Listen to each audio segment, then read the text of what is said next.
Si je vous disais que dans votre entourage proche, il y a quelqu'un qui souffrait, quelqu'un que vous voyez peut-être tous les jours et qui, en silence, subit. Une personne qui mérite bien plus de reconnaissance de notre part, notre maman. Quand j'étais au lycée, je devais partir de chez moi à environ 7h30 J'ai mal. avec ma mère, et parce qu'à l'époque j'étais matrixé par le développement personnel et ce genre de conneries, Rien à foutre de ta dépression. j'ai commencé à me lever à 5h30 pour aller courir et lire 1 heure avant le début de mes cours.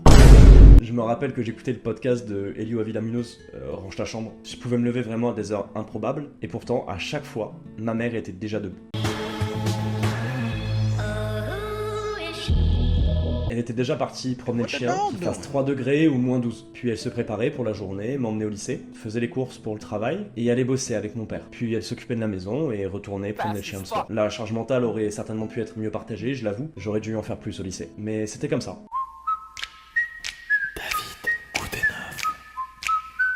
Mais je m'en rendais pas compte. Et pourtant, ma mère ne s'en est jamais plainte. On voit souvent ça dans les films, les séries ou la musique. La maman est très respectée. Bon, sauf par Eminem.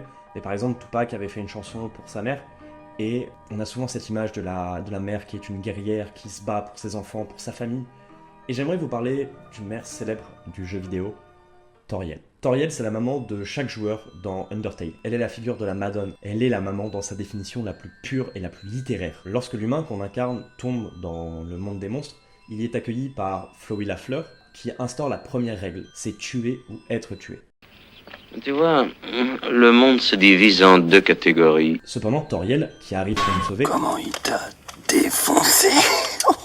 prend à contre-pied cet exemple. Elle est une présence rassurante qui nous instaure la deuxième mécanique la plus importante du jeu, celle de pouvoir épargner les monstres que l'on croise. Qui vont nous croire? Flowey, qui a tenté de nous tuer, ou Toriel, qui tente de nous protéger? Lorsque l'on se décide à quitter les ruines, Toriel nous barre la route. Elle a peur pour nous et nous attaque. Elle tente de nous tuer techniquement. On l'affronte et on se retrouve face à ce dilemme. Doit-on croire Flowey ou doit-on faire confiance à Toriel? Ce combat n'est finalement que la mise en abîme de la propre relation du joueur avec sa mère. Lorsque j'ai eu 18 ans, j'ai déménagé pour la première fois et ma mère a eu du mal à l'accepter. Si elle avait été seule, sans mon père pour la faire relativiser, pas sûr qu'elle aurait accepté. Toriel a déjà vu 6 humains tomber dans le monde des monstres, elle les a accueillis, protégés, les a laissés eux continuer, mais les a finalement envoyés à la morgue, car pour sortir de leur monde, les monstres ont besoin de 7 âmes humaines pour briser la barrière qui les empêche d'accéder à notre monde. Finalement, Toriel a le destin de tout son peuple entre ses mains, mais elle préfère nous sauver que de nous envoyer à la mort, et elle condamne finalement tout son peuple. En bref, elle est contrôlée par la peur et par les regrets. Toriel, c'est vraiment un personnage qui est tourmenté par ses actions passées et qui ne veut pas qu'elles se reproduisent. Notre mère a peut-être également connu des erreurs ou des traumatismes dans sa vie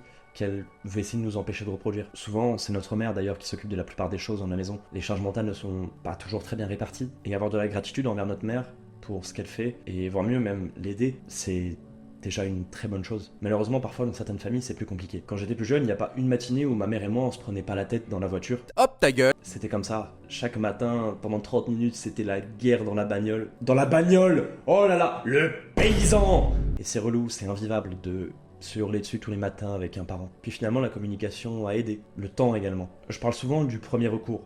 Discuter pour se comprendre. Eh bien, au début de l'année, j'ai eu une réunion de famille, vous savez, les trucs un peu chiants où il y a tout le monde et c'est un peu compliqué. Et niveau énergie, j'étais vraiment à zéro. Je devais déménager, j'avais mis beaucoup d'argent pour venir, j'avais beaucoup de choses à penser, et ma mère a vu que je me tenais à l'écart, que je parlais pas beaucoup, que c'était plus compliqué pour moi, et elle est juste venue me voir pour me dire que si j'avais besoin d'en parler, elle était là, et que je pouvais prendre tout le temps dont j'avais besoin. Je la remercierai jamais assez pour ça. Apprendre à poser des limites avec soi-même et avec ses parents, c'est quelque chose de très compliqué, mais ça s'apprend. Et votre mère d'ailleurs a peut-être du mal à le faire. Ne la laissez pas souffrir en silence. Et comme avec Toriel, faites preuve d'empathie, discutez pour vous comprendre, et envoyez-lui un message. Aujourd'hui c'est la fête des mères. Je sais que ma maman regarde cette vidéo. Je t'aime, je te le dis pas assez.